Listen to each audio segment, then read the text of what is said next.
Hello everyone, I am here to discuss some important questions of chemistry. ठीक है, देखो हम कुछ इंपॉर्टेंट क्वेश्चन को डिस्कस करने वाले हैं। क्वेश्चन हमारा पहला है, give the correct order of initials true and false. ये चार ऑप्शन दे रखा है, इसमें चारों ऑप्शन में हम लोग को ट्रू और फॉल्स को सेलेक्ट करना है। ठीक है, तो यहाँ पे पहला ऑप्शन दे रखा है, the number of electrons having L equal to 0 is 10 in palladium. यानी कह रहा है कि प्लेडियम में ऐसा 10 इलेक्ट्रॉन होंगे जिसका L का वैल्यू 0 होगा, यानी एजीमुथल क्वांटम नंबर 0 होगा। तो देखते हैं फर्स्ट ऑप्शन को हम लोग चेक करते हैं। हम लोग पहला ऑप्शन चेक करते हैं, तो ये हमारा दे रखा है एटम, हमारा जो है एटम प्लेडियम है, इसका एटॉमिक नंबर 46, एटॉमिक नंबर 46। इसका अगर कॉन्फ़िगरेशन लिखे तो 1s2 2s2 2p6 3s2 6, उसके बाद 3d 4s। लेकिन इलेक्ट्रॉन को पहले भरेंगे हम लोग 4s में, 4s2 और 3d आया हमारा 10, 4s के बाद 4p 4p6 4d 10 और 5s 0। ये प्लेडियम जो 46 है एटॉमिक नंबर, ये इसका इलेक्ट्रॉनिक कॉन्फ़िगरेशन है। अब इसमें हम लोग को सेलेक्ट करना है कि ऐसे कितने इलेक्ट्रॉन्स है जिसका एजीमुथल क्वांटम नंबर यानी L की वैल्यू 0 होगी। How many electrons in this configuration having L equal to 0। तो जैसा कि हम लोग जानते हैं कि फॉर S सबसेल के लिए एजीमुथल क्वांटम नंबर की वैल्यू 0 होती है। हम लोग लिखेंगे for S subshell, for S subshell L equal to 0। S subshell में जो इलेक्ट्रॉन होगा, S सबसेल में जो इलेक्ट्रॉन होगा, इसका एजीमुथल क्वांटम नंबर L की वैल्यू 0 होगी। तो यहां पे देख सकते हो S कौन कौन से हैं, 1s 2s 3s 4s है, 5s भी है, लेकिन 5s में इलेक्ट्रॉन्स नहीं है। तो ये 1s में जो 2 इलेक्ट्रॉन होगा इसके लिए L की वैल्यू 0 होगी, 2s में जो 2 इलेक्ट्रॉन 0 है इसके लिए L की वैल्यू 0 होगी, और 3s में यहां 2 इलेक्ट्रॉन L की वैल्यू 0, 4s में 2 इलेक्ट्रॉन L की वैल्यू 0, यानी टोटल 8 इलेक्ट्रॉन्स हैं S सबसेल में। प्लेडियम में टोटल 8 इलेक्ट्रॉन है S सबसेल में जिसका कि L की वैल्यू 0 होगा। तो हम लिख सकते हैं number of electrons with L equal to 0 is 8। यहां पे प्लेडियम में सिर्फ 8 इलेक्ट्रॉन ऐसा होगा जिसके लिए एजीमुथल क्वांटम नंबर की वैल्यू क्या होगी, 0 होगी। तो ये जो पहला ऑप्शन है हमारा फॉल्स है, पहला ऑप्शन हमारा रॉन्ग है। Now let us moving to the second option. Option second में कह रहा है, the value of Z effective for 3d electrons of chromium and 3d electrons of manganese are same as the number of electron in D subshell of chromium and manganese are same. कह रहा है कि 3d electron का Z effective chromium atom के लिए और manganese atom के लिए सेम होगा, क्योंकि D सबसेल में यहाँ पे D और 3d में, क्रोमियम में भी 3d में 5 इलेक्ट्रॉन है, मैंगनीज में भी 3d में 5 इलेक्ट्रॉन है। चेक कर लेते हैं हम लोग, देखते हैं हम लोग। क्रोमियम का अगर 24 होता है एटॉमिक नंबर, इसका अगर कॉन्फ़िगरेशन देखें 1s2 2s2 2p6 3s2 3p6 और 3d और 4s, ये 4s 1 और ये 3d 5 होता है। ये कॉन्फ़िगरेशन आपका क्रोमियम का। मैंगनीज की अगर बात करें, यहां पे मैंगनीज एटॉमिक नंबर 25, तो मैंगनीज का कॉन्फ़िगरेशन आ जाएगा 4s2 3d 5। तो यहां अगर इसका कॉन्फ़िगरेशन लिखे तो 1s2 2s2 2p6 3s2 3p6 3d 4s, ये आ गया 3d 5। तो अगर हम यहां पे देखें क्रोमियम में 1s से लेकर के 3d तक, यहां भी 3d5 कॉन्फ़िगरेशन है, यहां भी 3d5 कॉन्फ़िगरेशन है। हमको z इफेक्टिव कैलकुलेट करना है इस d इलेक्ट्रॉन्स के लिए, यहां भी इस d इलेक्ट्रॉन के लिए। तो अगर कॉन्फ़िगरेशन देखें 1s से लेकर के 3d तक, 1s से लेकर के 3d तक क्रोमियम में और मैग्नीज में सेम है। तो यही क्वेश्चन कर रहा है कि क्रोमियम में और मैग्नीज में 3d में इलेक्ट्रॉन सेम है, तो पहले भी सेम है, तो z इफेक्टिव की वैल्यू क्या होना चाहिए, सेम होना चाहिए। तो z इफेक्टिव कैलकुलेट करते हैं हम लोग, z effective equal to z minus sigma. Sigma क्या है हमारा, स्लेटर्स कांस्टेंट। स्लेटर कांस्टेंट क्या है कि इलेक्ट्रॉनिक रिपल्सन, यानी जिस इलेक्ट्रॉन का हम z इफेक्टिव कैलकुलेट कर रहे हैं, न्यूक्लियस के अट्रैक्शन को एक्सपीरियंस कर ही रहा है, अंदर वाले इलेक्ट्रॉन उसको रिपेल भी कर रहे हैं, तो इसीलिए इफेक्टिव न्यूक्लियर चार्ज की वैल्यू एक्चुअल न्यूक्लियर चार्ज से रिड्यूस हो जाता है यहां पे। तो अब देखना ध्यान से, अब ये इस D5 में इलेक्ट्रॉन है, इसका z इफेक्टिव हमको कैलकुलेट करना है।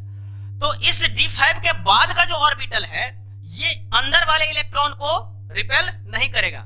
कहने का मतलब हम लोग अगर z इफेक्टिव कैलकुलेट करते हैं, तो z इफेक्टिव कैलकुलेट करने वाले में अंदर वाले इलेक्ट्रॉन को कंसीडर करते हैं कि अंदर वाले इलेक्ट्रॉन उसको रिपेल करेगा, बाहर वाले इलेक्ट्रॉन उसको रिपेल बाहर की ओर नहीं करेगा। यानी z सिग्मा में आउटर मोस्ट इलेक्ट्रॉन का, आउटर इलेक्ट्रॉन को कोई कंट्रीब्यूशन नहीं होता, तो इधर वाले इलेक्ट्रॉन कंसीडर होगा सिग्मा कैलकुलेशन में।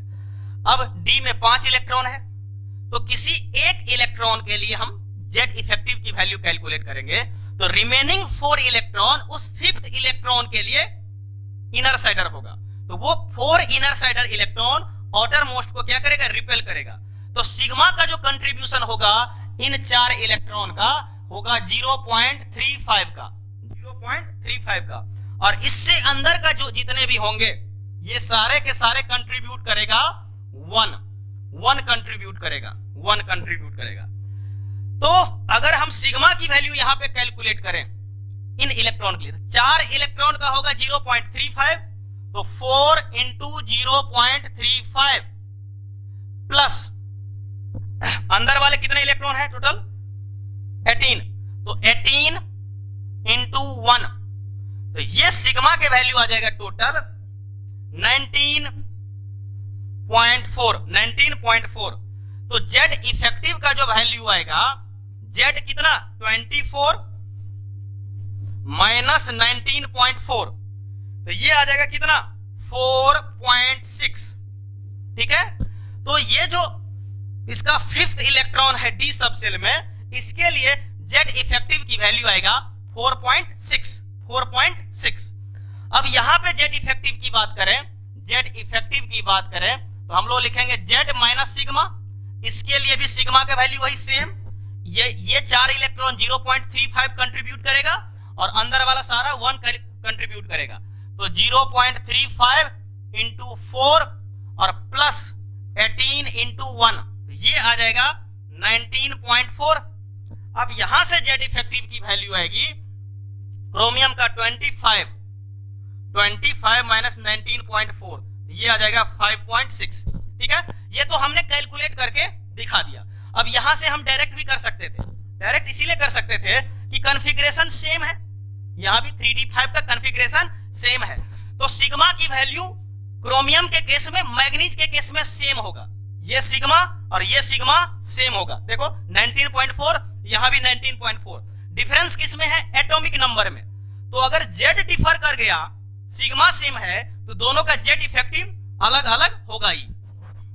और चूंकि क्रोमियम का z मैग्नीज से 1 कम होता है, इसीलिए इसका z इफेक्टिव की वैल्यू मैग्नीज से 1 कम आया है। ठीक है ना, तो ये जो कह रहा है कि 3d इलेक्ट्रॉन क्रोमियम में और मैग्नीज में 3d इलेक्ट्रॉन्स का नंबर सेम है, इसीलिए दोनों का z इफेक्टिव सेम होगा, तो ये ऑप्शन आपका फॉल्स है, ये सही नहीं है, ये गलत ऑप्शन है। ठीक है, अब हम लोग मूव करते हैं थर्ड ऑप्शन पे। थर्ड ऑप्शन देखते हैं हम लोग का, देख multiplicity of Fe+2 is equal to that of nickel +2 ion. Spin multiplicity calculate करना है, तो पहले हम एटॉमिक ये लिख लेते हैं कॉन्फ़िगरेशन। आयरन 26, तो 1s2 2s2 2p6 3s2 3p6, उसके बाद 3d 4s, लेकिन इलेक्ट्रॉन 4s में 2 हो गया, 3d 6 आएगा, ठीक है ना। अब अगर निकल की बात करें, निकल 28, निकल 0 ऑक्सीडेशन स्टेट में, 0 न्यूट्रल स्टेट में 28 है हमारा, तो ये 1s2 2s2 2p6 3s2 3p6 3d और 4s2 3d 8, ये 28 इलेक्ट्रॉन्स है। लेकिन हमको कंपेयर करना है निकल +2 स्टेट में, तो जैसे निकल +2 स्टेट में आएगा अपना 2 ऑर्डर मोस्ट इलेक्ट्रॉन को लूज कर देगा, यानी 4s में से 2 इलेक्ट्रॉन बाहर चला जाएगा, तो निकल +2 का आएगा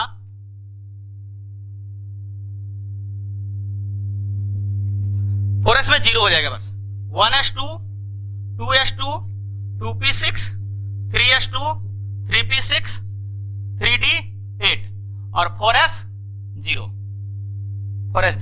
है ना। अब यहां पे क्या करना है, हम लोग को देखना है मल्टीप्लिसिटी, स्पिन मल्टीप्लिसिटी, इसका वैल्यू होता है 2s + 1, जहां पे s क्या है हमारा, s है हमारा टोटल स्पिन। टोटल स्पिन कहने का मतलब इलेक्ट्रॉन किसी ऑर्बिटल में रिवॉल्व करता है तो क्लॉकवाइज रिवॉल्यूशन का स्पिन हम लोग कंसीडर करते हैं +½ एंटी क्लॉकवाइज का हम लोग कंसीडर करते हैं, एजम्पशन है -½ ठीक है ना। तो जहां जहां इलेक्ट्रॉन पेयर्ड होगा तो एक इलेक्ट्रॉन दूसरे के स्पिन को कैंसिल कर देगा, जैसे ये s सब सेल में 2 इलेक्ट्रॉन है तो एक क्लॉकवाइज होगा स्पिन और दूसरा एंटी क्लॉकवाइज स्पिन होगा, तो ये दोनों क्या करेगा, एक दूसरे को स्पिन को कैंसिल आउट कर देगा, तो यहाँ स्पिन 0 हो जाएगा, यहाँ भी स्पिन 0। अब यहाँ पे बात करें p6 है तो 3 क्लॉकवाइज 3 एंटी क्लॉकवाइज, तो तीनों का +½ और 3 का -½ तो ये निकले 0 हो जाएगा, यहाँ भी स्पिन 0, यहाँ भी 3 क्लॉकवाइज 3 एंटी क्लॉकवाइज 0, 4s में भी 0 हो जाएगा। अब 3d, इस d के वजह से कुछ स्पिन क्रिएट होगा यहाँ पे, तो अगर 3d की बात करें,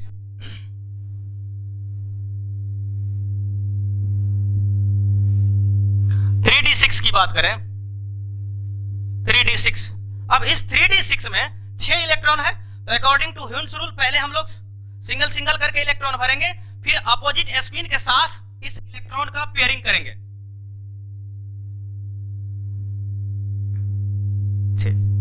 यहां पे अब यहां पे डी सब सेल में भी एक ऑर्बिटल में इलेक्ट्रॉन पेयर्ड अप है, तो ये +½ -½ ये 0 हो जाएगा। हाँ, कंट्रीब्यूशन होगा स्पिन में 1 2 3 4, इस 4 इलेक्ट्रॉन को, तो इसका +½ इसका +½ इसका +½ इसका +½ 4 +½ यानी टोटल स्पिन s की वैल्यू कितनी आएगी, 2 आएगी।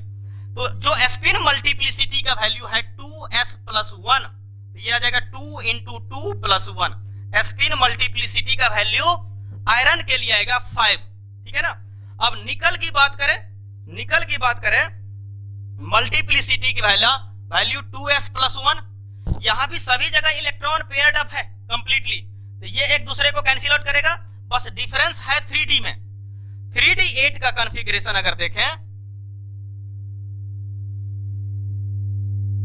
3d 8 यहां पे 8 इलेक्ट्रॉन एक एक करके भरे, 1 3 4 5 6 7 8, ठीक है ना। यहाँ पे 2 अनपेयर्ड इलेक्ट्रॉन है, ½ + ½ यानी 1, तो टोटल स्पिन यहाँ पे कितना आ जाएगा 1, तो स्पिन मल्टीप्लिसिटी की वैल्यू आ जाएगा 2s का वैल्यू 1 और +1, तो यहाँ पे स्पिन मल्टीप्लिसिटी की वैल्यू आ जाएगा 3, यानी निकल +2 के केस में स्पिन मल्टीप्लिसिटी की वैल्यू 3 और आयरन के केस में स्पिन मल्टीप्लिसिटी का वैल्यू 5। यहाँ पे देखने पे क्या लगता है, आयरन के पास 26 इलेक्ट्रॉन, निकल के पास भी 26 इलेक्ट्रॉन, तो स्पिन मल्टीप्लिसिटी सेम होगा। बहुत सारे स्टूडेंट ये कह देंगे, लेकिन 26 इलेक्ट्रॉन तो है, लेकिन कॉन्फ़िगरेशन डिफरेंट है। यहाँ पे 3d6 4s2 है, यहाँ पे 3d 8 है, इसीलिए स्पिन मल्टीप्लिसिटी की वैल्यू में डिफरेंस देखने को मिल रहा है। तो यहाँ जो लिख रहा है इक्वल स्पिन मल्टीप्लिसिटी, ये रॉन्ग है, ये भी स्टेटमेंट हमारा फॉल्स है। अब हम लोग को देखना है चौथा, फोर्थ ऑप्शन में कह रहा है कि the value of L/n for last electron of element having atomic number 57 is 0.4, यानी एटॉमिक नंबर 57 वाले एलिमेंट का जो लास्ट इलेक्ट्रॉन होगा उसके लिए L/n यानी azimuthal quantum number by principal quantum number की वैल्यू 0.4 आएगा। तो एटॉमिक नंबर 57 पहले हम देखें तो वो होता है हमारा लेंथेनम। एटॉमिक नंबर 57 होता है हमारा लेंथेनम 50। इसका अगर कॉन्फ़िगरेशन देखें तो जेनॉन 54 और होता है 5d1 और 6s2। तो यहां जो लास्ट इलेक्ट्रॉन गया है हमारा 5d सब सेल में, इस d सब सेल में, तो लिखेंगे last electron of lanthanum in 5d सब सेल। 5d सब सेल में इसका लास्ट इलेक्ट्रॉन गया है। तो अब अगर इस इलेक्ट्रॉन के लिए L की वैल्यू देखेंगे तो L का वैल्यू जो होता है S सब सेल के लिए होता है 0, P सब सेल के लिए 1, D सब सेल के लिए 2। अगर इलेक्ट्रॉन D सब सेल में होगा तो इसके लिए L का वैल्यू होगा 2, ठीक है। और N का वैल्यू ऑर्बिट नंबर को रिप्रेजेंट करता है, N principal quantum number, N का वैल्यू हमारा 5। तो यहां से L/n की वैल्यू इस लास्ट इलेक्ट्रॉन के लिए 2/5 यानी कितना 0.4। तो ये जो फोर्थ ऑप्शन है हमारा ये ट्रू है। तो आप ऑप्शन चेक करें, first false false false and true, this is the correct answer. D answer आपका करेक्ट है। Thank you student. The correct set of quantum numbers for last electron of sodium plus ion, ठीक है। तो पहले configuration लिखें। Sodium atom होता है atomic number 11 sodium का, 2s2 2p6 और 3s1 होता है, 11 इलेक्ट्रॉन है। Na प्लस का अगर देखेंगे सोडियम प्लस आयन का, तो इस पे एक पॉजिटिव चार्ज आया है, इसका मतलब ये सोडियम एटम एक इलेक्ट्रॉन लूज कर गया होगा। तो 3s में से एक इलेक्ट्रॉन बाहर निकल जाएगा, ये बचेगा 1s2 2s2 2p6। तो सोडियम का अगर बोलता तो लास्ट इलेक्ट्रॉन 3s में होता, लेकिन Na प्लस का बोल रहा है लास्ट इलेक्ट्रॉन इस p में है। क्यों? क्योंकि 3s तो 0 है, इसमें कोई इलेक्ट्रॉन ही नहीं है। तो यहां पे अगर 2p का अगर बनाए हम p का तीन ऑर्बिटल p सब सेल में 3 ऑर्बिटल, इसको एज्यूम कर सकते हैं कोई भी 2px 2py 2pz। ये तीनों ऑर्बिटल डिजेनरेट है, इसका शेप, इसका साइज, इसका एनर्जी तीनों का सेम होगा, बस डिफरेंस होगा किसमें? डिफरेंस होगा ओरिएंटेशन में, ठीक है ना। px x एक्सिस के अलोंग, py y एक्सिस के अलोंग और pz z एक्सिस के अलोंग ओरिएंटेड होगा। तो अब इसका हम अगर बात करें, इलेक्ट्रॉन्स को हम एक एक करके भरेंगे अकॉर्डिंग टू हिंट्स रूल, फिर उसको पेयर करेंगे अपोजिट स्पिन के साथ। एक इलेक्ट्रॉन, दूसरा, तीसरा, चौथा, पांचवा, छठा, ये हो गया। अब यहां पे इसके लिए बात करें तो n का वैल्यू 2 हो जाएगा, क्योंकि ऑर्बिट हमारा सेकंड है, ये सेकंड ऑर्बिट। तो इन इलेक्ट्रॉन्स के लिए, इन सभी इलेक्ट्रॉन के लिए n का वैल्यू 2 होगा। और चूंकि सबसेल हमारा p है तो l का वैल्यू कितना 1 होगा। s के लिए l का वैल्यू 0, p के लिए l का वैल्यू 1, d के लिए l का वैल्यू 2 और f के लिए l का वैल्यू 3 होगा। अब ये principal quantum number, azimuthal quantum number. अगला होता है हमारा मैग्नेटिक। तो मैग्नेटिक क्वांटम नंबर का रेंज होता है -L2 प्लस L भाया 0। तो -L कितना, यानी -1 to 0 to +1। और स्पिन क्वांटम नंबर 4 होता है, क्लॉकवाइज होगा तो +12, एंटी क्लॉकवाइज होगा तो -12। अब इसी में से हमको सेलेक्ट करना है। n का वैल्यू 3 है, ये ऑप्शन तो ऐसे ही गलत हो गया। n का वैल्यू 3, ऑप्शन गलत है। n का वैल्यू 3, ये ऑप्शन रॉन्ग है। यानी ये ऑप्शन डी में चेक करें तो n का वैल्यू 2 है, सही है।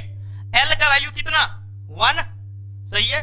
m का वैल्यू इस तीनों में से कोई भी हो सकता है, ये तीनों ऑर्बिटल डिजेनरेट है, किसी को हम -1 0 +1 लिख सकते हैं। तो m का वैल्यू 0 और स्पिन -12, ये भी सही है, यानी ऑप्शन डी इज करेक्ट, यानी इस क्वेश्चन का डी ऑप्शन करेक्ट है, यानी लास्ट इलेक्ट्रॉन जो होगा सोडियम का, इसका चार क्वांटम नंबर का ये सेट है। ठीक है, अब हम लोग को थर्ड क्वेश्चन डिस्कस करना है स्टूडेंट्स। देखते हैं थर्ड क्वेश्चन क्या है। Which of the following statement is correct for? ये स्ट्रक्चर दे रखा है, कौन से कंपाउंड है हमारा, ये है SO2Cl2 सल्फ्यूराइल क्लोराइड। ठीक है ना, यहां पे इस कंपाउंड क्या, इसके बॉन्डिंग के बारे में पूछ रहा है कि ये पाई बॉन्ड पी पाई है या पी पाई डी पाई है, बॉन्ड एंगल के बारे में और उसके ज्योमेट्री के बारे में। तो ये सभी पैरामीटर्स को कैलकुलेट करने के लिए हमको पहले हाइब्रिडाइजेशन पता करना होगा सल्फर का। हाइब्रिडाइजेशन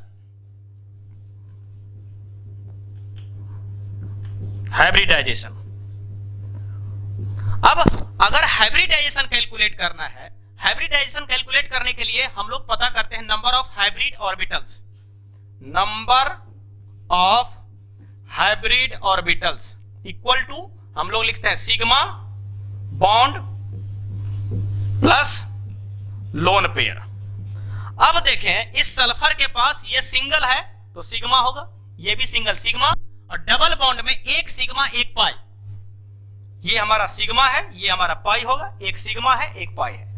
तो टोटल सिग्मा बॉन्ड सल्फर के पास है चार sigma bond pair. Lone pair कितने होंगे, तो सल्फर के पास 6 वैलेंस इलेक्ट्रॉन होता है, टोटल वैलेंस इलेक्ट्रॉन 6, तो 6 वैलेंस इलेक्ट्रॉन सारा बॉन्डिंग में पार्टिसिपेट कर दिया। 2 इलेक्ट्रॉन इसके साथ ऑक्सीजन के साथ, 2 इलेक्ट्रॉन इस ऑक्सीजन के साथ, 1 ऑक्सीजन क्लोरीन के साथ, 2 इलेक्ट्रॉन ऑक्सीजन के साथ, ये 2 इलेक्ट्रॉन इसके साथ, 2 इलेक्ट्रॉन इसके साथ, 2 इलेक्ट्रॉन इसके साथ, यानी टोटल का टोटल 6 इलेक्ट्रॉन सल्फर का शेयर्ड हो चुका है। तो लोन पेयर एक भी नहीं होगा, तो लोन पेयर 0।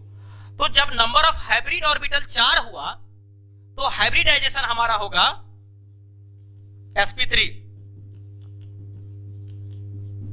हाइब्रिडाइजेशन होगा हमारा sp3 हाइब्रिडाइजेशन है, sp3 हाइब्रिडाइजेशन है। तो कोई ऐसा मॉलिक्यूल्स जिसके पास सिर्फ और सिर्फ बॉन्ड पेयर हो, लोन पेयर नहीं हो, तो इसका ज्योमेट्री रेगुलर होता है। तो यहां रेगुलर ज्योमेट्री तो होगा, और sp3 है तो टेट्राहेड्रल, तो ज्योमेट्री जो होगा regular tetrahedral geometry, regular tetrahedral geometry. तो ये ऑप्शन तो हमारा करेक्ट है, ठीक है ना, बी ऑप्शन करेक्ट है। और भी ऑप्शन हम चेक करते हैं, ठीक है। अब देखना कह रहा है कि ये जो दोनों पाई बॉन्ड है ना, एक इसमें पी पाई है और दूसरा पी डी पाई है। अब इस सल्फर की बात करें, इसका हाइब्रिडाइजेशन है sp3 हाइब्रिडाइजेशन, मतलब जो आउटर मोस्ट शेल है इसका एक s ऑर्बिटल और 3 p ऑर्बिटल हाइब्रिडाइजेशन में पार्टिसिपेट कर गया, और p सबसेल में 3 ही ऑर्बिटल होते हैं, तीनों का तीनों p हाइब्रिडाइजेशन में पार्टिसिपेट कर गया। तो अब p ऑर्बिटल सल्फर के पास नहीं है पाई बॉन्ड बनाने के लिए। तो अब जो पाई बॉन्ड बनेगा, सल्फर का d, ऑक्सीजन का p, इसका d और p, यानी ये जो पाई बॉन्ड है ना, इस पाई बॉन्ड को मैं लिख सकता हूं d पाई p पाई, यानी इसका d ऑर्बिटल और इसका p ऑर्बिटल अगर लेटरल ओवरलैपिंग करेगा तो पाई बॉन्ड बनेगा, और ये पाई बॉन्ड है हमारा d पाई p पाई। तो यानी दोनों पाई बॉन्ड p पाई d पाई होना चाहिए। ये जो p पाई लिख दिया है, इसीलिए ये ऑप्शन हमारा रॉन्ग होगा, ठीक है ना। अब इस बॉन्ड एंगल की बात करें तो बॉन्ड एंगल में क्या होता है, ये जो बॉन्ड पेयर है डबल बॉन्ड, इसमें पाई इलेक्ट्रॉन्स होते हैं, यहां भी पाई इलेक्ट्रॉन्स हैं। ये पाई इलेक्ट्रॉन्स इसको रिपेल करता है, तो जैसे इस ऑर्बिटल को, इस बॉन्ड को रिपेल, बॉन्ड पेयर को रिपेल करेगा, ये इस बॉन्ड पेयर को रिपेल करेगा, तो ये ऐसा क्या होता है, बॉन्ड एंगल ये डिक्रीज कर जाता है, और ये बॉन्ड एंगल भी थोड़ा इंक्रीज करता है रिपल्सन की वजह से। और जब ये और ये डिक्रीज करता है तो ये बॉन्ड एंगल बहुत ज्यादा बढ़ जाता है। तो अगर डेटा बेस्ड बात करूं तो θ2 का वैल्यू होता है, θ2 का वैल्यू होता है 111 डिग्री, ठीक है। θ3 होता है 124 डिग्री, और θ1 का वैल्यू आएगा 120 डिग्री। तो θ3 का वैल्यू θ1 से ग्रेटर होना चाहिए। यहां पे दे रखा है क्या, θ1 इज ग्रेटर देन θ3, तो इसीलिए ये थर्ड ऑप्शन भी हमारा रॉन्ग होगा, थर्ड ऑप्शन भी हमारा रॉन्ग होगा। अब कह रहा है the plane which contains maximum number of atom is 4, यानी इस टेट्राहेड्रल स्ट्रक्चर में किसी प्लेन में मैक्सिमम 4 एटम आएगा। तो अगर टेट्राहेड्रल शेप हम बना दें, अगर टेट्राहेड्रल शेप बनाऊं तो कुछ इस तरीके का स्ट्रक्चर बनेगा।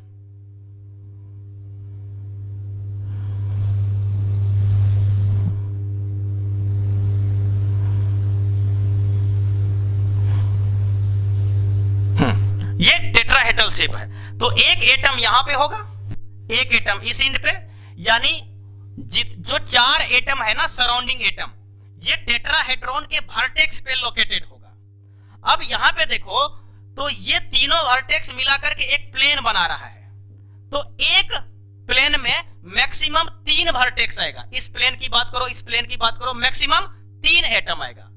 तो टेट्राहेड्रल स्ट्रक्चर में मैक्सिमम 3 एटम ही एक प्लेन में आ सकता है। तो यहां जो लिखा है किसने कि मैक्सिमम 4 एटम एक प्लेन में आ रहा है, तो ये ऑप्शन हमारा रॉन्ग है। तो करेक्ट ऑप्शन जो इस क्वेश्चन के लिए हमारा ऑप्शन बी है कि रेगुलर टेट्राहेड्रल ज्योमेट्री होगा SO2Cl2 का। Thank you students.